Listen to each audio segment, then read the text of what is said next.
무릎 꿇어 기도하지 못하는 교만함을 용서하옵소서. 힘든 일상과 어려운 경제 여건과 고통 중에 있는 가족들을 생각하면서 믿음의 열정을 잃어버리고 절망하고 남판만하며 살다왔음을 용서하옵소서. 그래서 오늘도 이런 못난 우리를 부르셨사오니 철저한 순종과 겸손한 믿음의 자세로 하나님만을 확신하며 승리하는 신앙의 모습이 되게 우리를 축복해 주옵소서.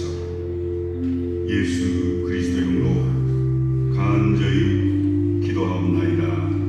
아멘.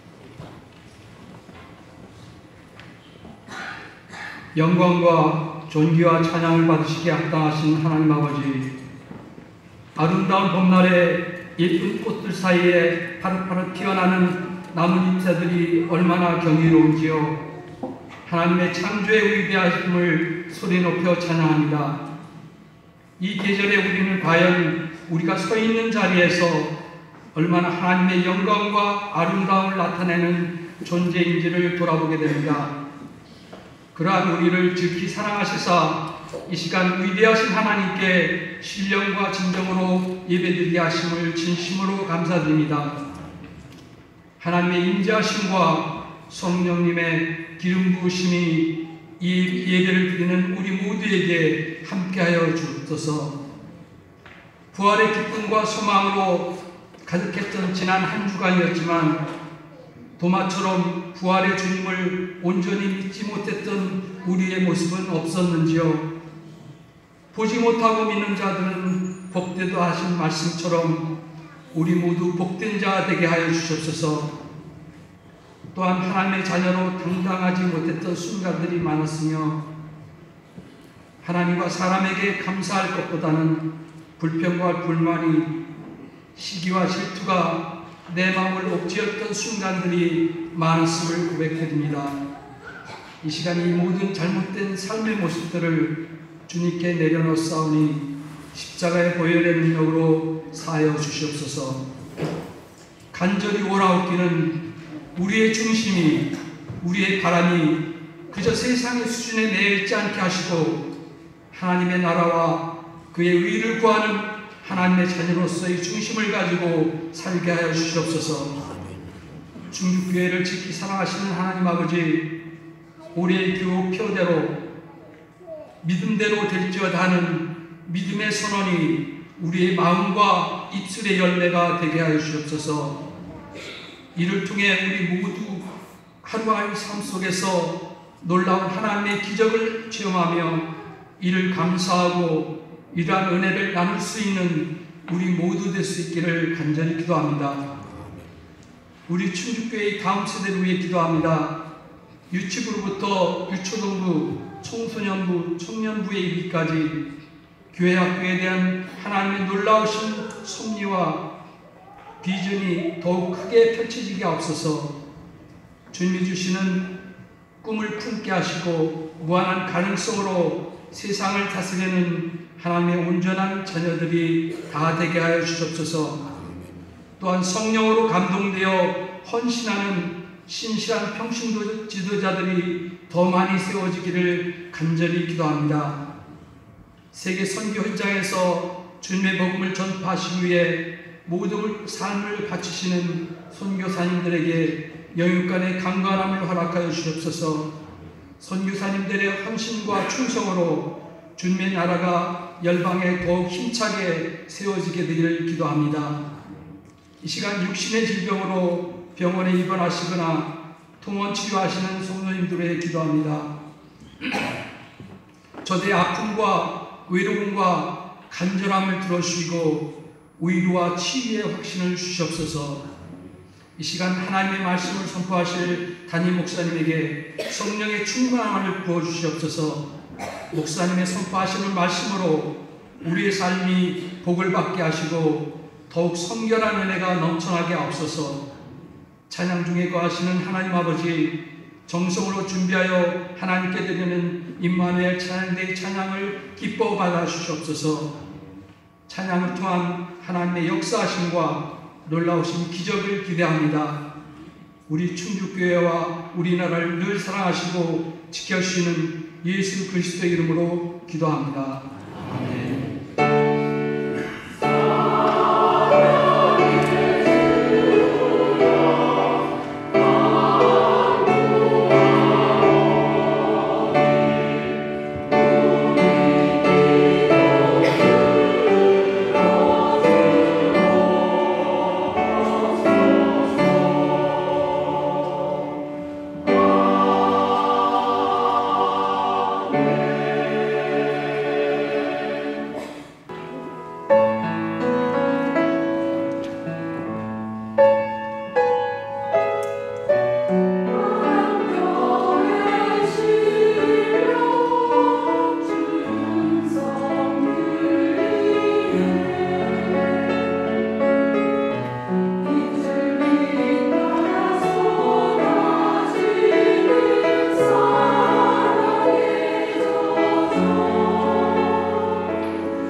아들이 리브가는요, 하나님 나라의 대업을 이을 사람들입니다. 이들이 만나 결혼했는데 20년이 지났어야 겨우 쌍둥이를 얻습니다. 이 대목에서 중요한 건 기도인데요. 성경은 리브가가 임신했다는 사실만 기록하지 않고 있습니다. 이삭이 아내 리브가를 위해 자녀를 낳을 수 있도록 기도했다는 것과 하나님이 이삭의 기도를 들으셨다는 사실도 기록합니다. 이건 에서와 야곱 쌍둥이가 하나님의 은혜를 힘입어 태어났고 하나님의 뜻 가운데서 태어났다는 걸 강조하는 겁니다. 하나님의 선물이라는 거지요. 에서와 야곱은 이삭에게 허락하신 하나님이 베푸신 선물입니다. 그들의 아버지 이삭의 출생이 하나님의 선물이었던 것처럼 에서와 야곱 쌍둥이의 출생 또한 전적인 하나님의 선물이었습니다. 사실 기도는요, 필요한 걸 하나님 앞에 구하는 행동이기도 하지만 근원적으로는 삶이 선물이라는 사실을 인정하는 것이 기도입니다. 삶의 모든 것이 하나님으로 말미암다는 걸 겸손히 인정하는 행동이 바로 기도지요. 기도하는 자는 삶의 모든 걸 자신이 애써 성취하는 것으로 생각하지 않습니다. 모든 걸 하나님의 선물로 확신합니다. 하나님께서 허락하는 은혜의 결실로 보는 거죠. 이삭과 리브가도 에서와 야곱 쌍둥이를 임신했을 때 하나님이 허락한 선물로 생각했습니다. 그런데 그 귀한 선물이 어땠죠? 사랑과 평화가 충만했나요? 장밋빛 미래가 약속되어 있었습니까? 아닙니다. 두 아이가 어머니 태중에서부터 싸우는 겁니다. 정작 임신한 리브가는 어떻게 해야 할지 몰라 하나님께 물었을 만큼 심하게 태중에서 두 아이가 싸우는 겁니다. 이삭과 리브가는 하루도 빠짐없이 아이들의 미래를 위해 기도했는데 쌍둥이 아이들이 뱃속에서 심하게 싸우니 리브가는 어떻게 해야 할지를 몰라 쩔쩔맵니다. 이런 리브가에게 하나님이 이렇게 말씀하시죠. 두 국민이 내 태중에 있다. 두 민족이 내 태중에 나누일 것이다. 이 족속이 저 족속보다 강하겠고 큰 자가 어린 자를 섬길 것이다. 이 하나님의 말씀을 듣는 순간 리브가는 가슴이 철렁 내려앉았을 겁니다. 마른 하늘의 날벼락 같은 기분이었을 겁니다.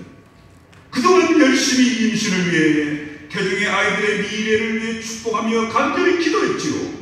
사랑과 평화가 충만한 삶을 살게 해달라고 하나님의 믿음의 유업을 우리 시아버지 아브라함의 대를 이어 우리 자녀들이 이어가게 해달라고 기도했는데 형제가 서로 갈등하며 싸우는 거고 큰 자가 어린 자를 섬긴다니 이 얼마나 놀라운 사실입니까?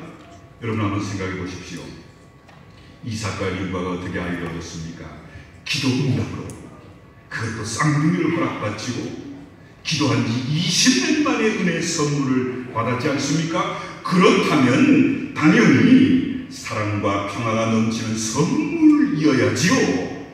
형제 간의 힘을 합쳐 하나님의 뜻을 멋있게 이루는 쌍둥이여야 하지 않을까요? 최소한 형제 간의 갈등과 싸움은 없어야지요. 그런데 20년 만에 기도로 얻은 쌍둥이 형제가 뱃속 태중에서부터 서로 힘겨루기를 하고 결국에는 두 민족으로 갈라져 형이 동생을 섬길 것이라니 마른 하늘에 날벼락 맞은 기분이었을 겁니다. 안 됩니다, 하나님. 하나님 바짓가랑이라도 붙잡고 싶은 심정이었을 겁니다. 솔직히 태중의 쌍둥이 아이들이 이런 운명으로 산다면 차라리 하나님 선물로 주지 말았어야지요. 힘들게 쌍둥이를 주워놓고서는 서로 싸우며 살게 하는 건 무슨 신복입니까? 세상에 이런 가슴 아픈 운명의 장난이 또 어디 있단 말입니까? 더욱이 태중의 쌍둥이 에서와 야곱이 무슨 죄가 있습니까? 이들은 아직 태중에 있어요. 선과 악을 행한 적이 없습니다. 그런데 왜 형제끼리 태중에서부터 싸워야만 합니까? 왜 형이 동생을 섬겨야 합니까?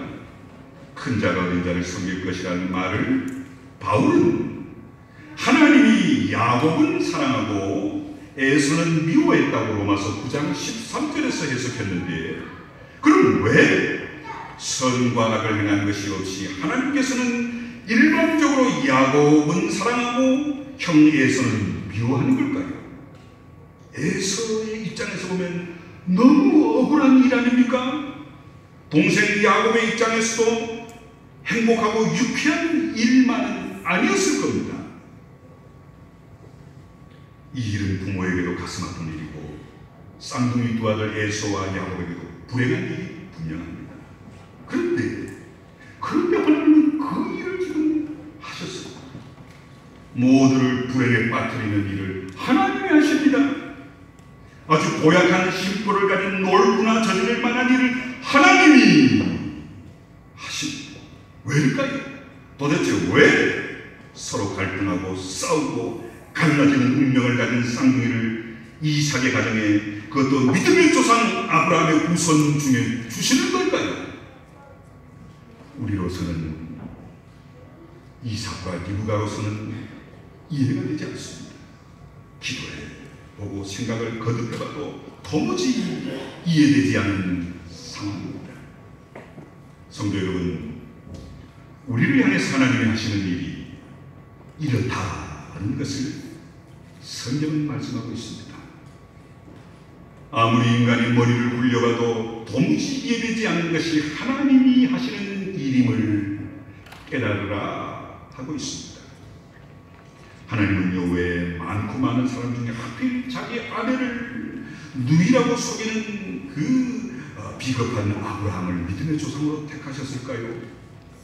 다른 사람도 많은데 왜 하필 정말 신실한 하나님이 의롭다 인정하신 욥을 하루아침에 쫄딱 망하게 하셨을까요?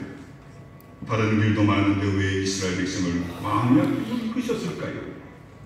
왜 예수님을 십자가에 죽게 하셨을까요? 배신할 줄 알면서도 배신자 가룟 유다를 제자로 부르셨을까요? 이런 일들은 이성으로 논리적으로 생각하고 판단할 때는 도무지 이해되지 않습니다. 이런 일들은 믿음으로 신학적인 사고를 해야만 이해할 수 있지 이성으로는 전혀 이해되지 않는 모습들입니다. 에서와 야곱의 출생 이야기도 이성으로는 이해되지 않는 현상이 분명합니다. 오직 믿음의 모습과 신학적으로라야 이해할 수 있는 현상일 뿐입니다. 에서와 야곱의 출생 이야기를 믿음과 신학적으로 이해한 사람은 바울입니다. 바울은 로마서 9장에서 이스라엘 민족과 이방인의 선택 문제를 놓고 뜨거운 신학적 논쟁을 벌이는데요, 하나님이 아브라함의 후손을 선택해놓고 왜 이방인을 받아들이시는지에 대한 신학적 논쟁을 로마서 9장에서 하고 있습니다. 여기서 바울은 에서와 야곱 이야기를 사례로 들고 설명합니다. 에서와 야곱이 아직 태어나지도 않았고 저들이 태중에서 선이나 악을 행하지도 않은 상태에서 하나님이 야곱은 사랑하고 에서는 미워하는데 했는데, 그건 하나님의 택함이 사람의 행위로 결정되지 않고 오직 부르시는 하나님의 뜻에 의해 결정된다는 걸 보여주기 위함입니다. 로마서 9장 11, 13절 보면요, 그 자식들이 아직 나지도 아니하고 무슨 선이나 악을 행하지 아니한 때에 택하심을 따라 되는 하나님의 뜻이 행위로 말미암지 않고 오직 부르시는 이로 말미암아 서게 하려 하사 미국아에게 이르시되 큰 자가 어린 자를 섬기리라 하셨나니 기록된 바 내가 야곱은 사랑하고 에서는 미워하였다 하신과 같으니라 기록합니다. 출애굽할 때 모세와 바로왕 이야기도 사례로 드는데요, 이것도 사람을 골라 쓰는 건 전적으로 하나님이 결정하는 것임을 보여주는 겁니다.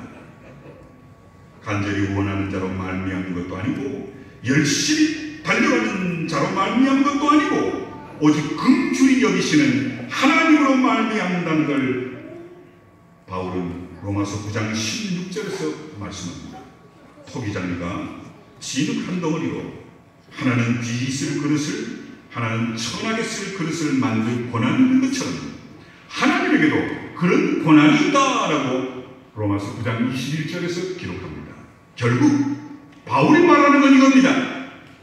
에서와 야곱이 선이나 악을 행하기도 전에 하나님이 에서는 미워하고 야곱은 사랑하는 것은 아무 이유가 없다.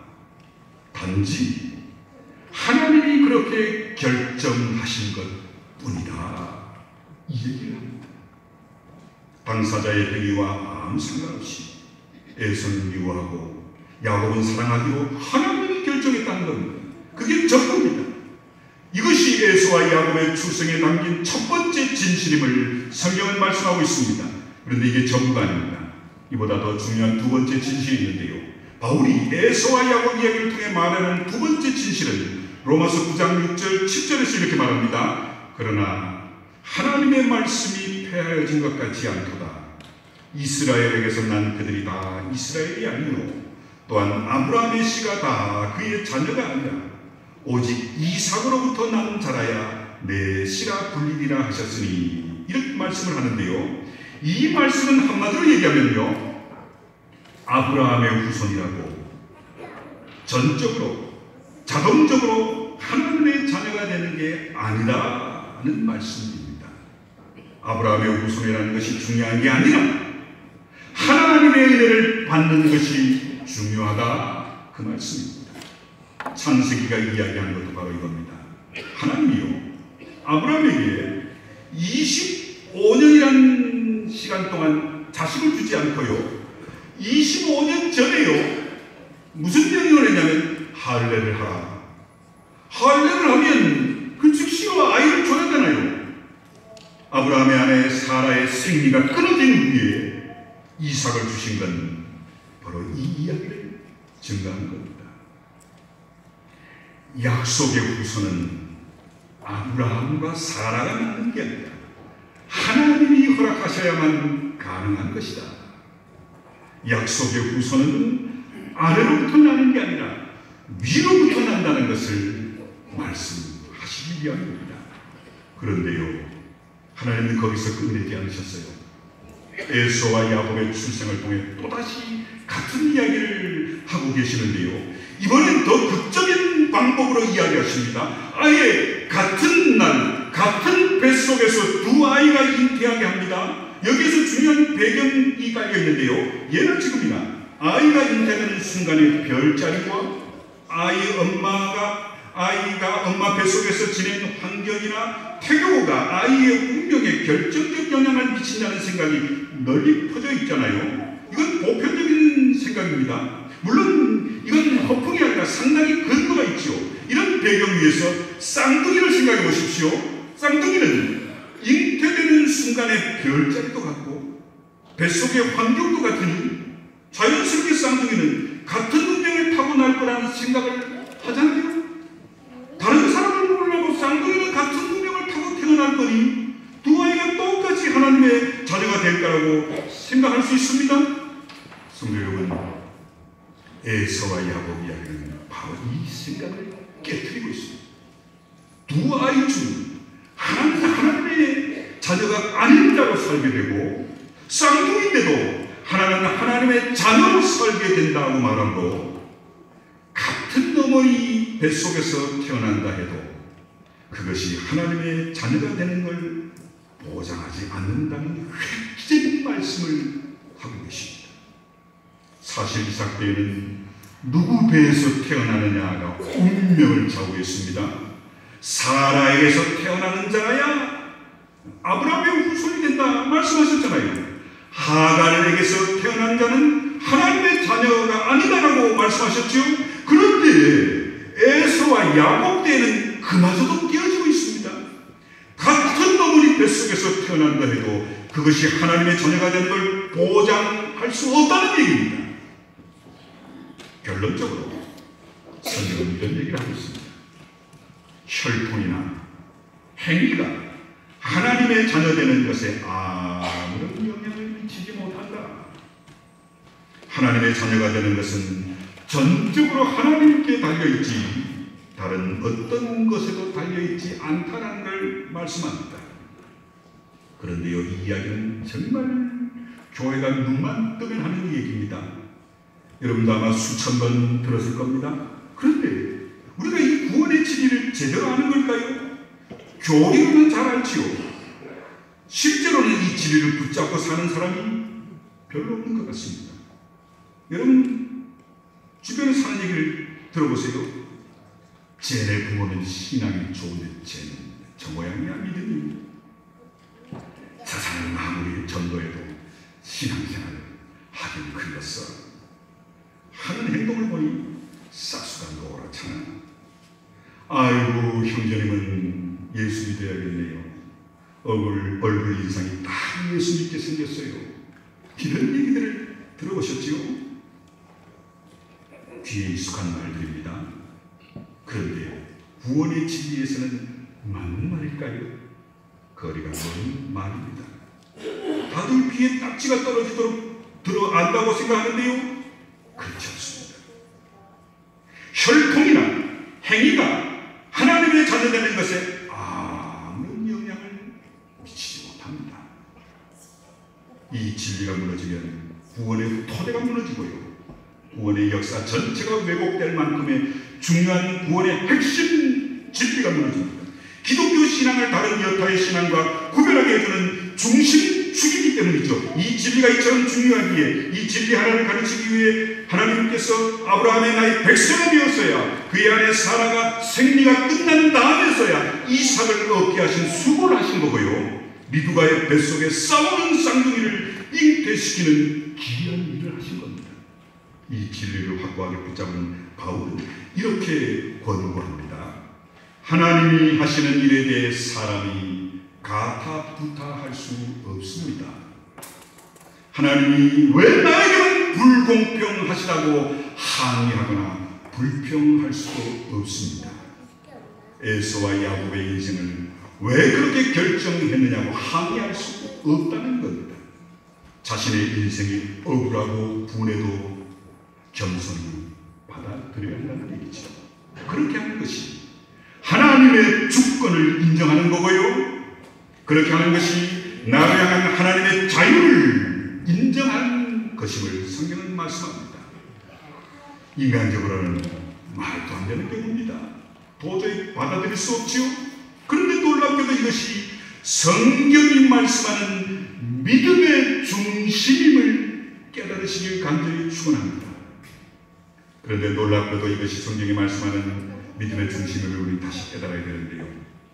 죽었다 깨어나도 이해되지 않을 일을 하나님 앞에서 받아들이고 그 현실을 묵묵히 살아내는 이 말도 안 되는 행동을 하는 것이 기독교 믿음입니다.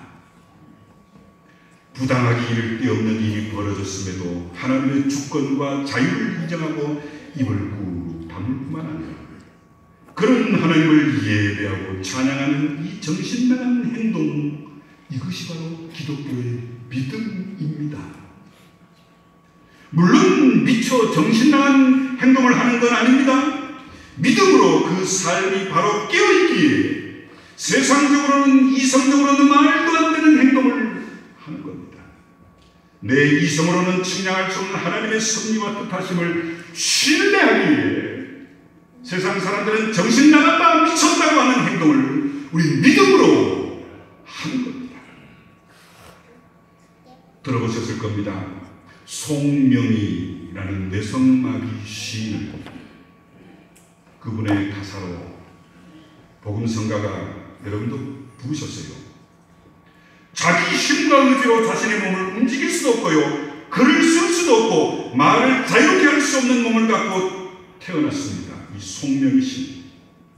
온몸이 뒤틀려 있어 앉아있는 것조차도 힘든 뇌성마비 중증장애인입니다. 그런데도 그녀는요, 뭐라고 고백할 줄 아세요? 하나님은 공평하십니다. 서슴없이 찬양하고 있습니다.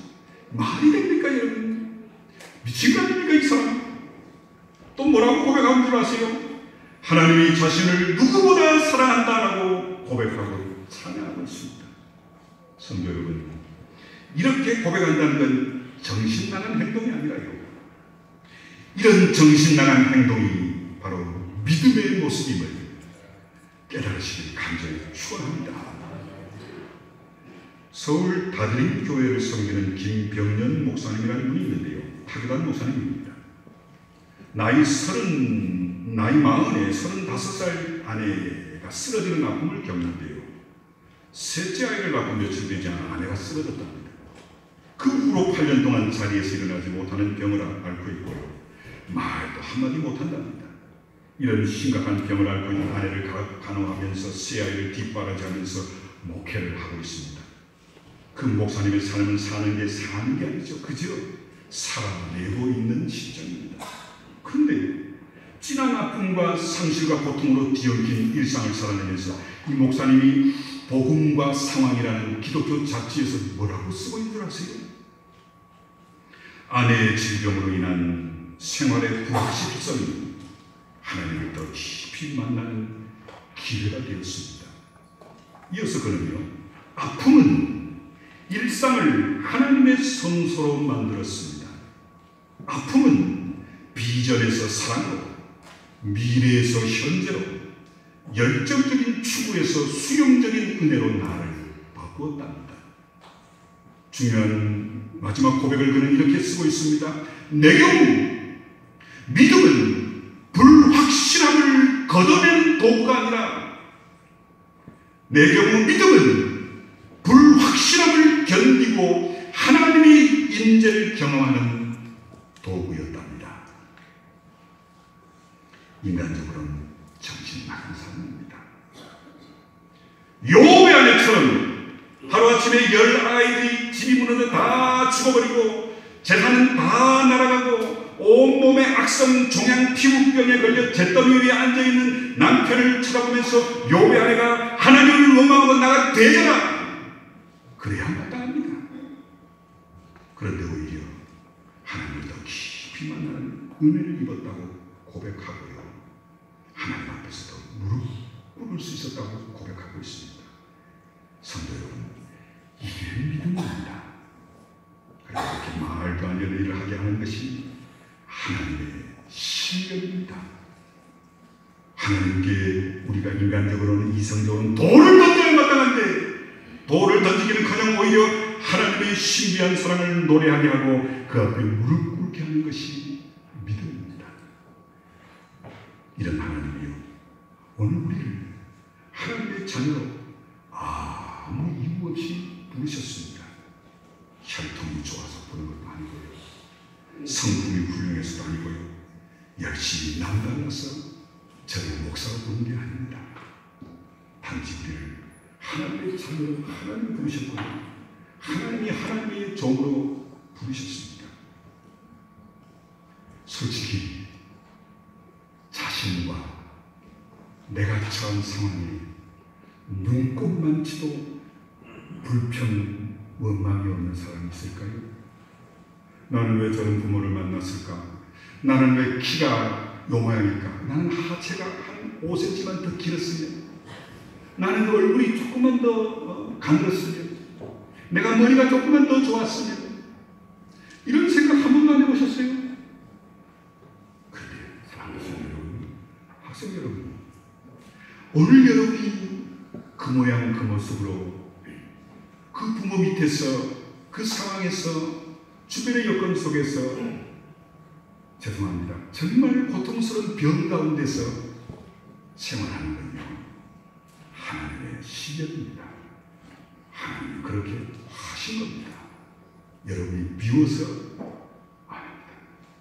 여러분을 향한 하나님의 섭리고요, 계획하심이고요, 또 하나님의 놀라운 은혜라는 겁니다.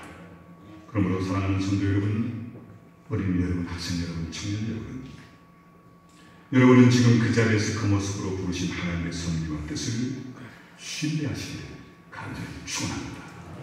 지금 성도 여러분, 인생을 향한 하나님의 주권과 하나님의 자유를 인정하시기를 축원합니다.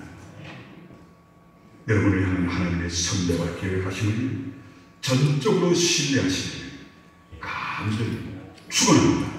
기도하겠습니다. 인간의 생사복을 주관하시는 아버지 하나님, 내 자신과 내가 속한 가정과 상황, 내 부모, 자녀, 또 나의 모든 상황, 나의 나됨, 이 모든 것이 하나님의 섭리와 뜻하심과 계획하심을 확신하게 해 주옵소서. 이런 나를 향한 하나님의 뜻이 있고 내 모습 이대로 속에서 하나님을 찬양하며 하나님의 뜻을 이루어가는 것이 우리의 인생이지, 내 뜻대로 해 주옵소서. 부족한 걸 채워 주옵소서. 하나님, 내 상황을 변화시켜 주옵소서. 이런 믿음이 진정한 믿음이 아님을 오늘 성경을 통해서, 이삭의 가정을 통해서, 아브라함의 후손들을 통해, 또 성경의 인물들을 통해 깨닫게 하옵소서. 아버지 하나님, 특별히 우리 어린이들과 청소년들과 청년들이, 우리 성도들이 우리를 향한 하나님의 섭리와 뜻 앞에 겸손하게 순종하며 믿음으로 달려가는 복된 삶을 살게 주시옵소서. 예수님의 이름으로 기도하옵나이다. 아멘.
여러분을 부르신 하나님의 섭리와 뜻을 신뢰하시기 바랍니다.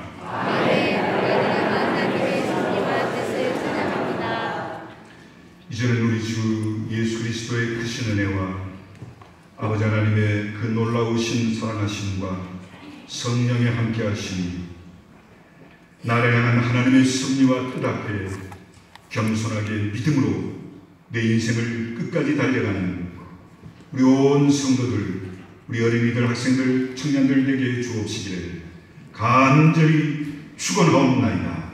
아멘.